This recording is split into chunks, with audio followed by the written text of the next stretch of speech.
Welcome to the weekly update. I want to thank the community members who joined us at Heim Middle School Thursday night for our first speaker series on restorative educational practices.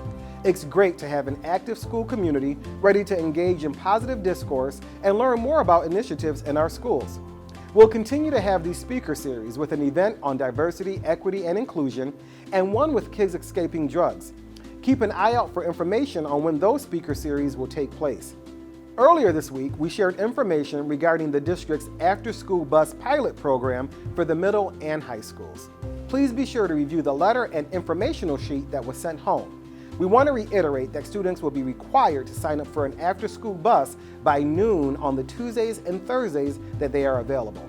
This is critical as our transportation department maps out after-school bus routes for these students on that day. We will send another reminder as the first date of implementation gets closer.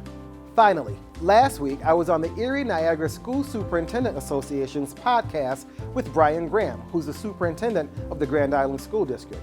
We chatted about inclusion, our unified sports programs, and their continued growth in our schools. From bowling, basketball, and volleyball, these are incredible, life-changing opportunities for our school community members to be involved with.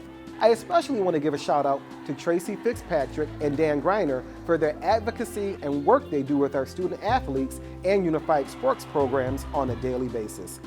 If you haven't had an opportunity to listen to the podcast, it's available in the weekly newsletter.